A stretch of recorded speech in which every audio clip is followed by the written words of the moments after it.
the end of the strong, independent woman era. There was a part of me throughout these whole 3 years that wanted to prove to myself that I could do it, that I didn't need anyone else. I was asking someone for help, and it was hard. It was really, really hard to admit that I couldn't do this myself. Asking for the support and the help that I needed, and it not meaning that I was weak or that I couldn't do it. You can get through everything on your own, but you don't have to.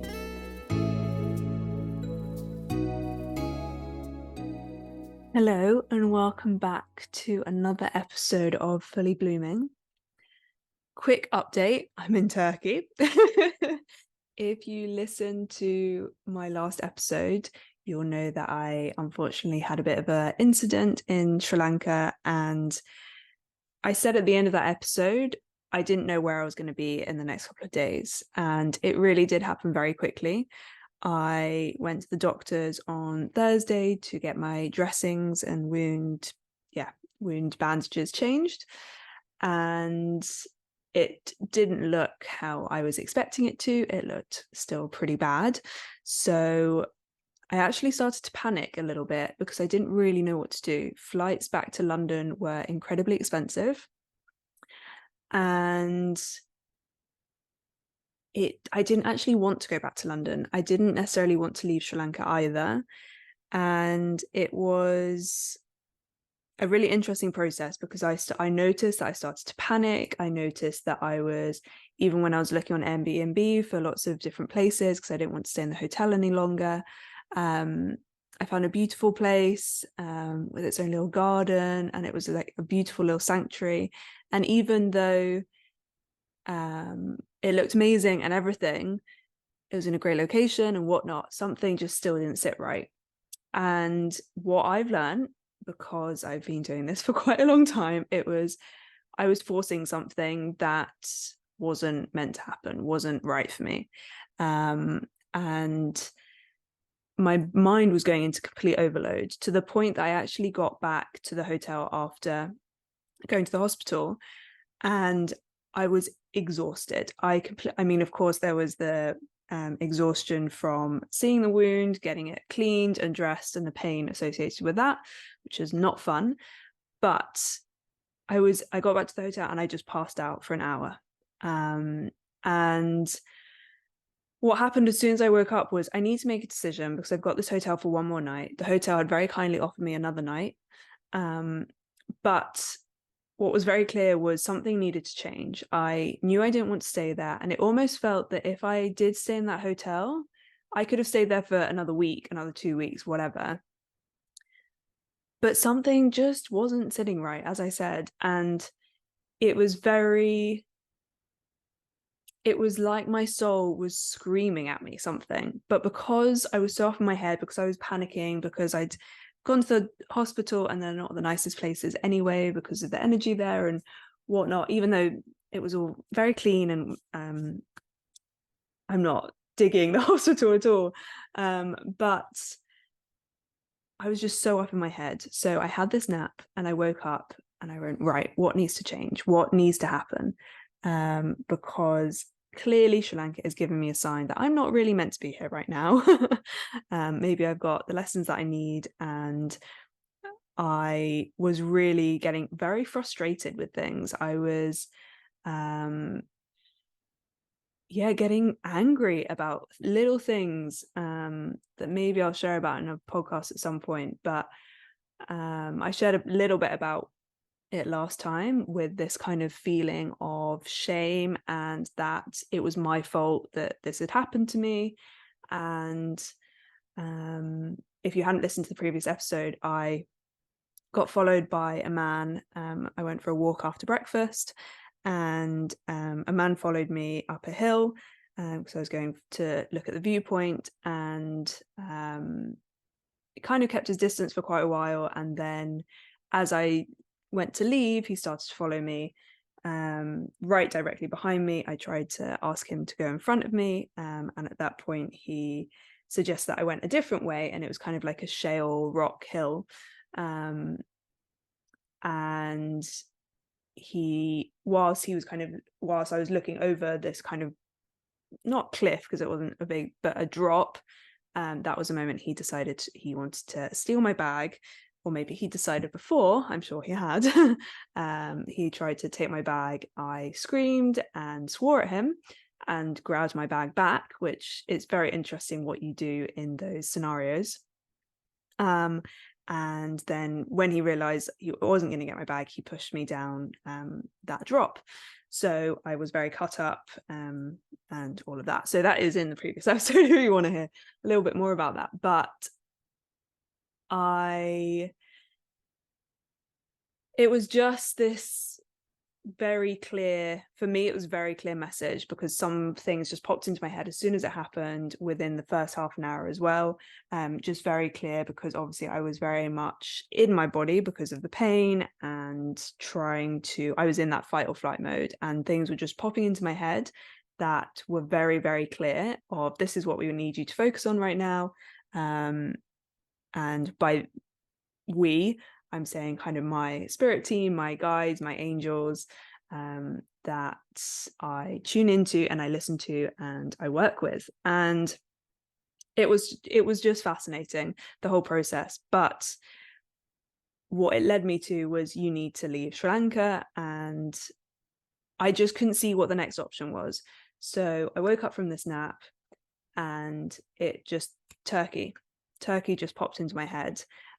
Because what was really coming through was, you need to focus and commit to building this website, to building this membership, building and working on the retreat that I have planned for next May here in Turkey, and all of these other little projects that I had lined up, my podcast, and there's a few other things which are very exciting. But I had all these ideas and all these projects that I kind of put my intention into at the beginning of the summer, and then I went to Sri Lanka, and then not got distracted because I was still doing these things, but it was, Sri Lanka was just a really, really interesting lesson. And sorry, I just got a very itchy nose if you're watching the video. I've got incense on and candles because of the mosquitoes here, so maybe it's that. So it was a very clear guidance, look up flights to Turkey. And as soon as I looked up flights, and I ended up having a over 40-hour journey, I think. I had a stopover in Oman for about 15 hours, but slept for about 9-10 of them. Met a really lovely gentleman, had a great conversation for 2 hours, and then did lots of work when I was in my 9-hour layover in Istanbul. And normally I would never ever want a journey to be that long, but actually as soon as I looked at those flights, it was almost just this, it was a very calm, resounding, full body yes. And if you listen to my episode with Hilary about human design, you'll know that I am a sacral. My authority comes from my sacral and my intuition. So your authority is your intuition, and it's a full body yes. And sometimes I think people think, a full body yes needs to be this, oh my God, yes. And sometimes it really is. And sometimes it is just this very clear yes. No kind of hoo-ha and celebration and whatnot. It was just a very clear, calm yes. And so I'm sharing that process because I think we overcomplicate so many things. We really overthink things. We try to figure out what the best solution is, when actually, when we just surrender and let it go, and my surrender in that moment was just to have a nap and to be like, I can't figure this out right now. I need to just let it be and just trust that something is going to come into my head, or an idea is going to come up, or someone or something, or I'm going to get a sign, or whatever it is. And it was, as soon as that whole Turkey thing happened, I literally booked a flight. I was flying the next day. In less than 24 hours, it was just bish bash bosh done. And once I made that decision, again, my brain just completely switched off. And that is the beauty of intuition. When you follow it and when you listen to it and when you hear it, it is, once you've made that decision and you followed it, that's it. Your brain shuts up and probably starts worrying about the next thing. So that is how I ended up in Turkey, and not the theme of today's episode, hence the title, which I've already set before I've even recorded it, which is actually really rare for me. Normally I just see what comes through, but this has been coming through for the last probably week or 2 weeks since everything has happened, and a lot of shifts, a lot of quick movements, a lot of realizations. And if you haven't seen, the title of this episode is going to be something along the lines of the end of the strong, independent woman era. And what I've really noticed is that for the last 3 years, I went balls to the wall on I am this strong, independent woman who doesn't need anyone. 3 years ago, actually almost to the day, I'm not quite sure, around maybe the next week or something. I know it was beginning of September. 3 years ago, a relationship ended. And this relationship, I really, unfortunately, completely and utterly lost myself.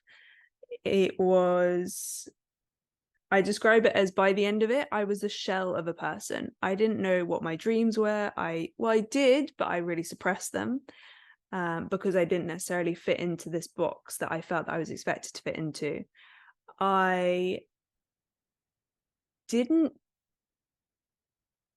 have any drive. I didn't have any motivation. I was completely and utterly lost. And I know that a lot of people have also been through similar relationships, because since having been through that and since having spoken to people about it, so many of us do this. And this episode is not about that relationship, because I don't feel like I've done my own processes on that. I've worked through that, and I don't actually feel that I need to share about it anymore, or at all. But I do know that but a lot of us, let's say, do sometimes go into a relationship where we kind of come out of it and we think, how on earth did I let that happen? How on earth did I really allow myself to lose myself, to let myself down, to ignore my intuition, to ignore the signs?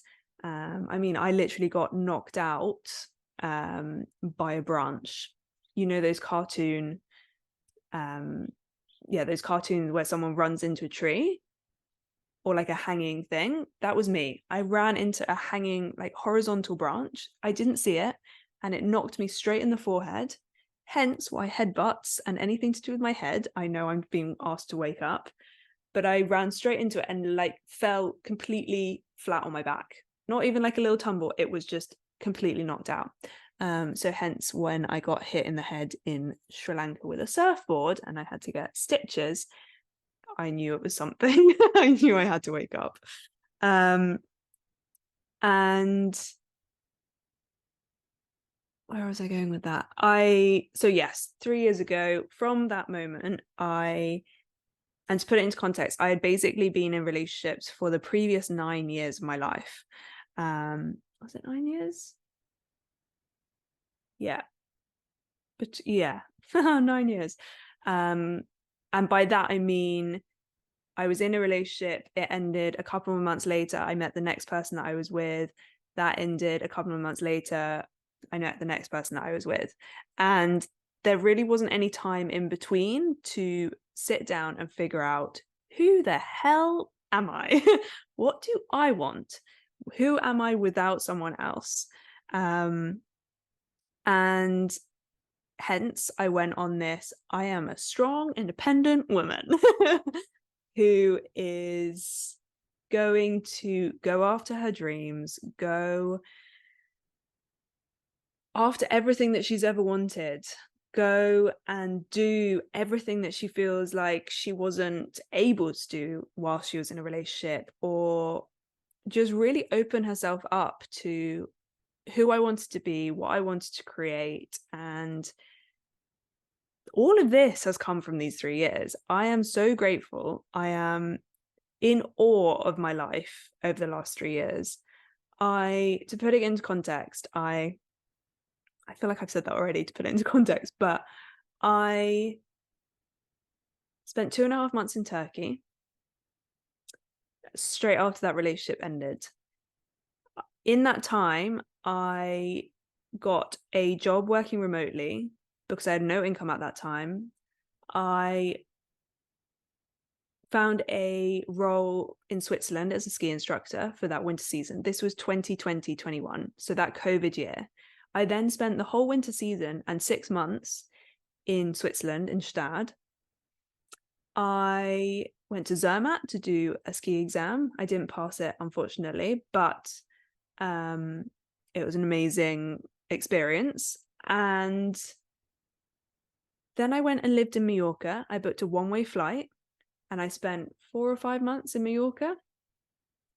Came back to London and actually spent the majority of last year in London, which was a real shock to the system. But what did I... Wait, I'm mixing up the years now. Wait. Yes. Yeah. 2020 and then 2021. Yes. And then my intention for last year was to find somewhere in the world that I can call my home. And 8 days to the end of that year, so December 2022, I'm losing track. 22nd of December last year, I flew to Switzerland and arrived in Verbier and was like, oh, the mountains are my home. So, and then last year I went to Cornwall, I set up my business, I went to Portugal, I thought that's where I was going to live. I went to Cornwall, I thought that's where I was going to live. I went to Mallorca for a month again. I went on a sailing trip for 2 months, and then we've got the call to prayer as well. And all of these things have happened over the last 3 years. I discovered that I am an intuitive healer and I work with energy. I met the most incredible women over these last 3 years that I now am so grateful to call my best friends. The last 3 years have completely and utterly, if I looked back at that girl 3 years ago, wow, she had no idea what was coming. And the people that I've met, the experiences that I've had, and then this year to come to Turkey again, and after those 2.5 years, so I didn't come back in that time, and to have all of these ideas, to start a podcast, to host this retreat, to then go to Glastonbury on my own, and then to go to Sri Lanka and have all the experiences that I've had there. And now to be back in Turkey 3 years later. And it has been unbelievable. I really feel like I've actually lived my life. And those are obviously only the things that I've done, but the realizations, the processes, the learnings, the difficulties, the dark nights of the soul, the pure elation and joy, the rediscovery of myself and my dreams and my wants and my desires and who I want to be and what I want to create and how I want to show up in the world. It is... I'm so grateful. And at the same time, I know that I have been on a full solo trip. I am very lucky that I had relationships with people. I have grown my connections with my friends so deeply, and continue to meet just unbelievable people, and just attracting the people and the experiences that are so aligned for me at the moment. And at the same time, there was a part of me throughout these whole 3 years that wanted to prove to myself that I could do it, that I didn't need anyone else, that I was a strong, independent woman who didn't need anyone. And I think I've proven that to myself, that whatever situation I am in, I can get myself out of it. I can have COVID and have long COVID and get myself through that completely on my own. I can get stitches in my head. I can get mugged and assaulted, and I can make a decision to leave the country and to get myself out of that situation and book a hotel and do all of the things. I can go to the hospitals. I'm going to say right now, I think whatever the world throws at me, I can get myself through it. I can get myself through heartbreak. I can get through myself through grief on some levels. I can get myself through complete and utter despair, confusion, fear, anxiety. I really feel like I've been on a 3-year intensive to prove to myself, because this is what I needed, to prove to myself that I had my back, that I could get myself through whatever the world or universe wanted to throw at me. And I really needed to go through that process. I really needed to prove to myself that I could do that, because I think there had always been someone. I had always been in relationship with someone for 9 years. And previous to that, it was school. So for me, that's not really a time when you're really discovering yourself, or you are truly living in a way, because you are in a structured environment, you don't have many choices, and it's not the most conducive environment from what I experienced to really discover what you want to do and who you want to be. So actually my most developmental time, I feel, has been in the last 3 years. And I'm now 28 and a half. And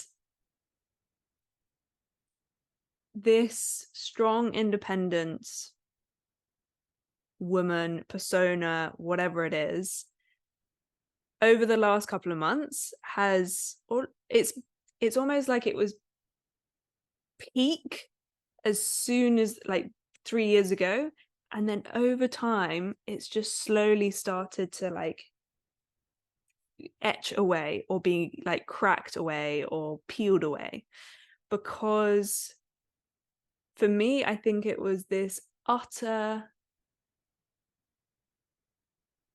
I really needed to rediscover who I was, and I knew I couldn't do that when I was with someone else. And whether I was conscious of it or not, I think I was pushing away potential relationships, potential partners, and whatever. And I have seriously had to ask for so much help and so much support over the last 3 years. And it really showed me how much I was still resisting help and asking for help when I had these accidents. The first one was the head injury and my head being split open. And even when the person who hit me was like, I'm going to come to the hospital with you and I'm going to do, like, I'll be there, I was like, no, I'm fine. was like, I can do it myself. I don't need anyone. He did come to the hospital with me, and I actually ended up calling someone and asking them to come as well, because I actually didn't know the person that hit me with their surfboard.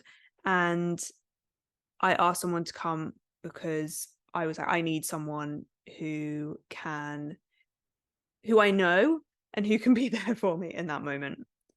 And then over the couple of weeks when I was having to go back to the hospital, I had to get the stitches out, I had to change the bandages. I was asking someone for help, and it was hard. It was really, really hard to admit that I couldn't do this myself. I remember sitting in front of the mirror for about half an hour, 45 minutes, trying to take off this bandage off my head. The stitches were still in.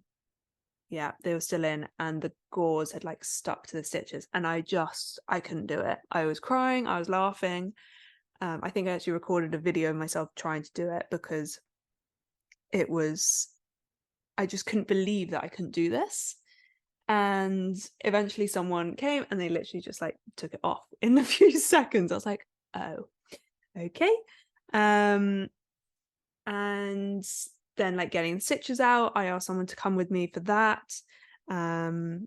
It was just really, asking for the support and the help that I needed, and it not meaning that I was weak or that I couldn't do it, because fundamentally I think I could have taken that gauze off my head. I could have gone to the hospital and get the stitches out on my own. But what I really realized was, first of all, I didn't have to do it on my own. People were offering to help me. And secondly, I really think it reduced how traumatic and how impacted I was mentally by it. And this was something that came up a couple of days ago with my friend, because she was having a procedure done.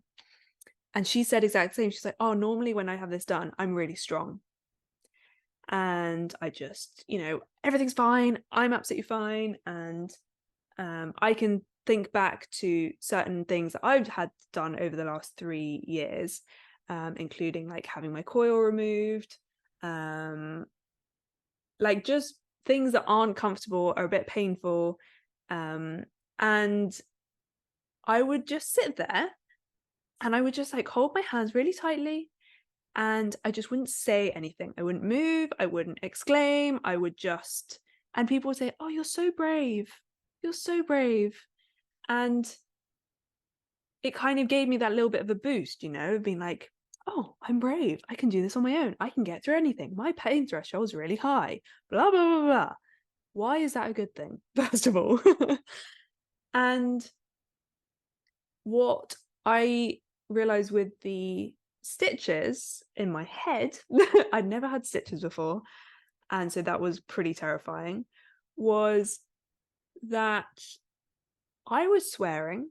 Obviously they put anesthetic in, but it was more the image of what was happening. And obviously they were pulling and tugging, and I was swearing, I was shouting, I was actually shaking my legs and moving my legs, because obviously they won't impact, like if you move your legs, you're not impacting the rest of your body. So I knew it wasn't going to affect my head. I was shaking my hands. I was and I did the same when I had the stitches out. I was like shaking my hands, I was shaking my legs, I was exclaiming. And I realized a part of me that a few years ago, there is no way that I would have made any noise. I wouldn't have made any sound whatsoever. And even when there were other people there, like people who had asked to be there with me, it was this, I should hold it together because I don't want them to think that I'm weak. And it was like, it was almost like the universe put me in so much pain that there was, if I'd held it in, I don't know how, I would have exploded. I would have absolutely exploded.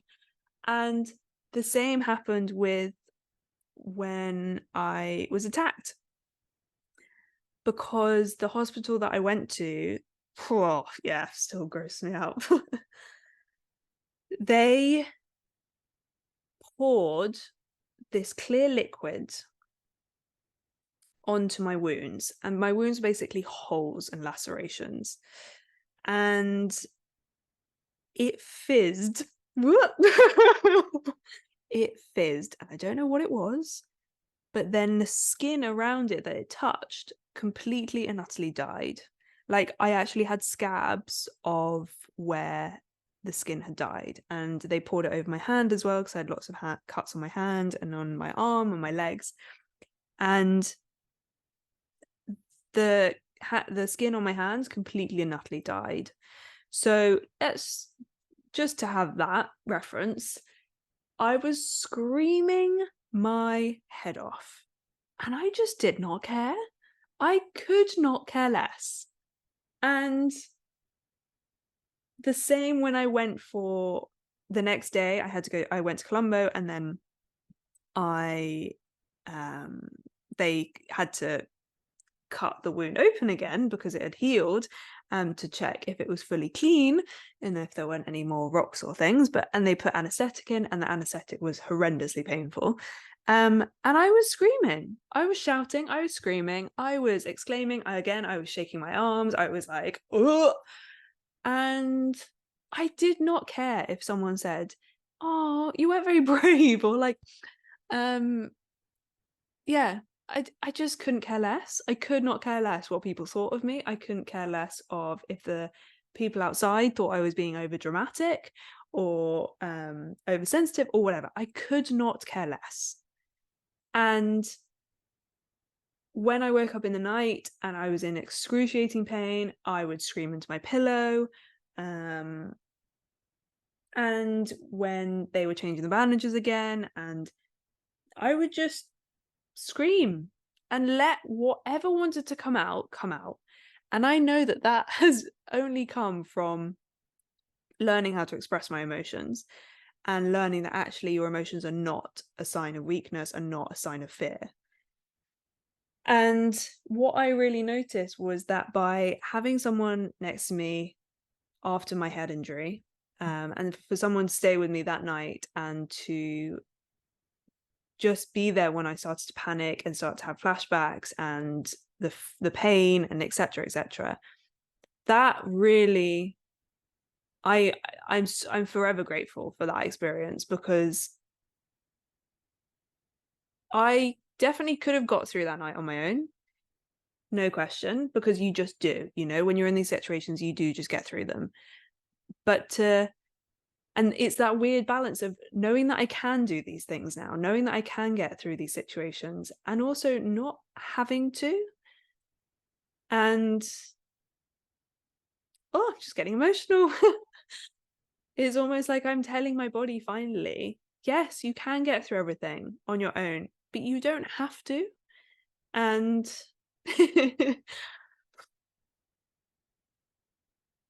and that is so soothing, and that is so nourishing for myself, to have that knowledge that whatever happens, I can get myself through it. And also now that I have an amazing support system of people around me who are more than happy to help. And we also create safety within ourselves by knowing that we can ask for help. We can create safety in ourselves by self-regulating, by doing all of the things that we know to do: breath work, cold showers, meditation, journaling, speaking to someone, all of these things. And also, okay, yeah, not speaking to someone, because then that's asking for help, but like all of the things that we can do ourselves. But knowing that doing it with someone else makes it so much easier. And I really, really understood the whole having a support system, and not just having a support system, but having the confidence and ability to ask for help within that support system, because that creates such an element of safety. When you know that you can keep yourself safe no matter what, and you know that you will feel even safer if you ask for that help, wow, what an ability to have. And it's still a process. It's definitely still a process. And even here in Turkey, I don't have a car at the moment. So I've been having to ask people for help. And I've noticed that there is the potential that they say, no, I can't help you right now. And then what?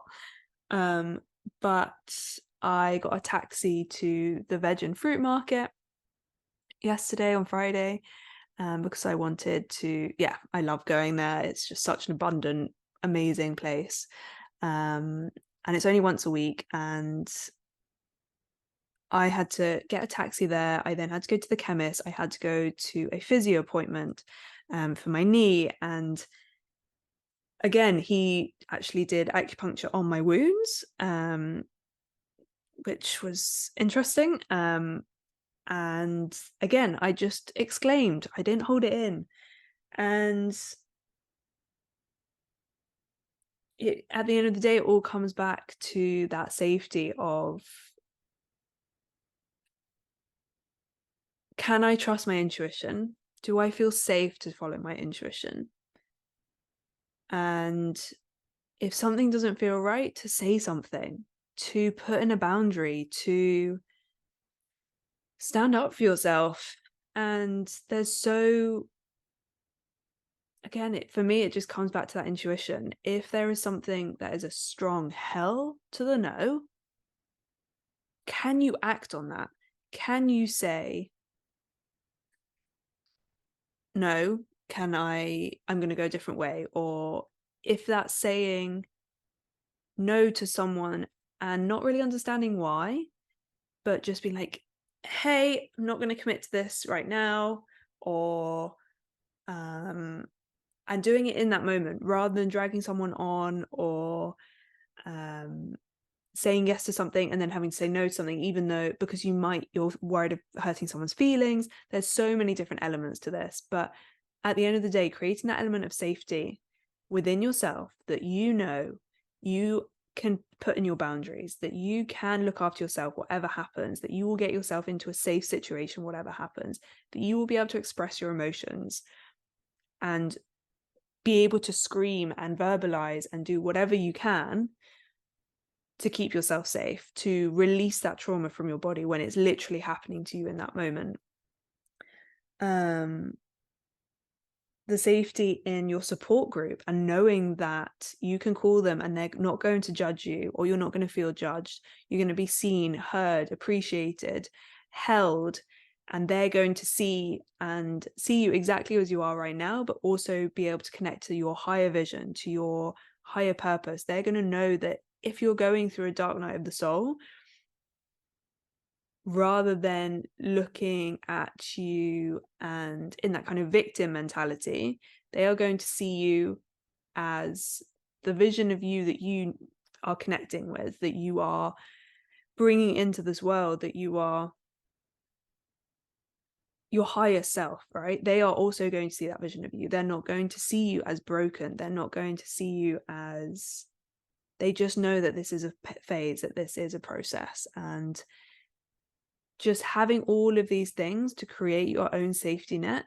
Of course, it's having that safety within yourself, but also knowing that you have that safety and resources and support around you.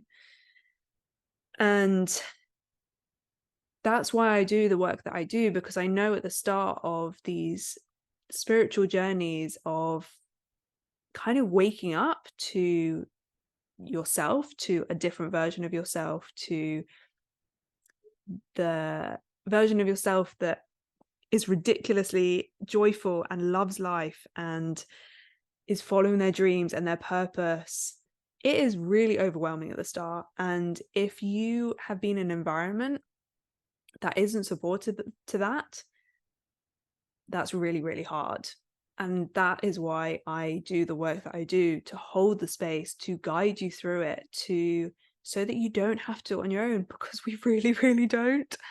And I'm understanding more and more and more what that truly means. And I know my understanding of it will just continue to grow and develop, but I am so grateful to where I've got to right now. And that's why I kind of say, end to this strong, independent woman era. And actually, I would say girl era, because for me, it's a very like maiden energy, if we're talking about archetypes. And actually, this mother energy and the queen energy is much more about, it's not that I am one single entity. It is, I am a culmination of all the support and all the love and all the interactions and experiences I have around me, and connection to others, connection to our guides and our angels and our spirit guides, and just so much more connection. That is true queen and mother energy for me anyway. And we have both of these energies, these feminine and masculine energies, and actually also this end of this strong independent woman era for me is really recognizing and understanding and acknowledging my wants and desires to be in relationship, to be in partnership, and for it not to mean that I'm any less, that I want that. And actually it is just a human want and desire to be in community, to be in partnership, to be in relationship, and have that connection. And so I think that's really what I'm excited for. That's really what I'm calling in. And it doesn't, and also boundaries is such a big thing of knowing that I can put my boundaries in and I'm not going to lose myself again. And this is why I'm so grateful for this time that I've spent mostly on my own, because it's, and by on my own, I mean not in relationship, because it has truly shown me who I want to step into, who I want to be. And it's obviously continuously evolving, but it's, I think we all need this time. Really, really discovering who we are and what we want and what direction we want our lives to go in, and going for that, and knowing that we can go for that, and committing to ourselves before committing to someone else. And I know that's where that term comes from, like, you know, what is it? Oh, you've got to love yourself before you love someone else. And I don't think that's necessarily true, because you're never going to be perfectly in love with yourself 24/7. Like, it's just not going to happen. There are going to be moments of doubt and fear and not 100% love for yourself. But it is, I think for me, that is about having the respect for yourself, to put yourself first, to put your dreams first, because when you do that, people want to be around you. You're so much more magnetic. Whereas if you're just a shell and you're very clearly not loving yourself and you're not putting yourself first, I think it is hard for someone, because that's not the version of you that someone wants to fall in love with, right? Someone wants to fall in love with the version of you that is true. They want to discover the true version of you. They want to support all of you, not just the version of you that you think you should be. So I think when you discover your true self, that is when you really magnetize and you pull in the people who want to see you thrive, want to share that vision with you, want to experience all that you have to offer, and vice versa.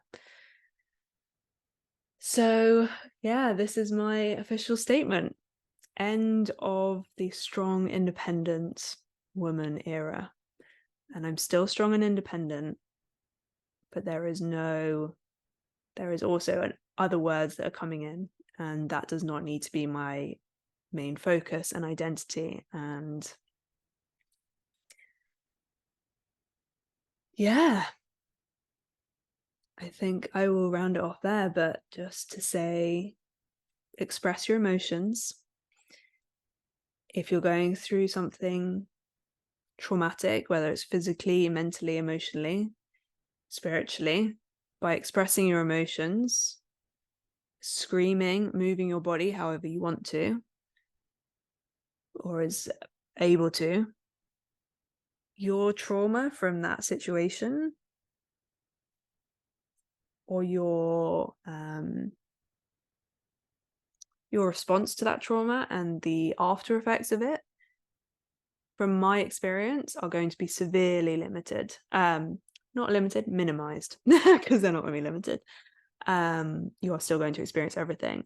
But if you are able to respond in how your body wants to in that moment, your body then isn't going to store all of the things that you suppressed. And so if you express it in that moment, as soon as you feel it, that is the most human and most natural thing you can do. And I've just got a memory of mine when this relationship ended 3 years ago. My first reaction when I kind of realized what was happening was this pure relief. I looked away and I just had this huge sigh of relief that it was over. And as I walked away, I then screamed and collapsed on the floor and completely and utterly broke down. And I've had a lot of shame about that over the years. But actually, that was the start for me. That was the start of, that was my truest self expressing all of the frustration, the anger, the disappointment, the, not just at the other person, but at myself. And yeah, I think it was just the best release ever. And I think that helped me so much to process afterwards. And that was a start. That was a start of expressing my emotions. I was doing it a little bit before by like screaming into pillows and things, but I was more numbing out. But that was my first reclamation, I think. That scream, like howl. This was in public, by the way, during COVID. So people were like staying meters away anyway. And just, oh, that was my truest self in that moment. Finally being released, finally having the freedom to just express. And yeah, wow, I did not think I would ever share that, because I felt so much shame about it for so long. And actually just talking about it, I've just realized it was a pure reclamation of myself, of oh, it was, yeah, wow, that was incredibly powerful. It was so powerful, actually. Because I've looked at it for so long as a weakness, and it wasn't a weakness. It was, my God, it was the most powerful thing I could have done. It was my power pouring back into me. And wow, full circle here after 3 years back in the same place in Turkey, where I came and did some very deep healing and waking up. And on that note, I'm going to pull a card for us. And yeah, if you resonate with this strong, independent woman, and I kind of resonate with what I've said and realize, and maybe this has woken up something in you, that maybe you don't need to be this strong, independent woman all the time. And actually, I don't think I finished about this, but going back, this feminine and masculine energy, the feminine energy, she wants to be nourished, she wants to be supported, she wants to be, the strong independent energy is very masculine. And to soften into that feminine energy, to allow others to help you, that is really the beauty, that is really the process. gosh, it's all such a process, isn't it?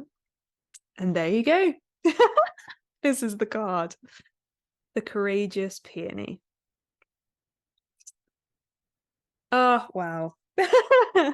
And it's multifaceted, unique nature. Let yourself be seen. And on the card, there's these beautiful peonies and these butterflies flying away from, or flying towards the woman in the image. And for me, she's just got her arms wide open, just allowing, like, just expanding and just allowing herself to be seen, like fully blooming. What a beautiful card. I absolutely love that. And just, yeah, let yourself be seen.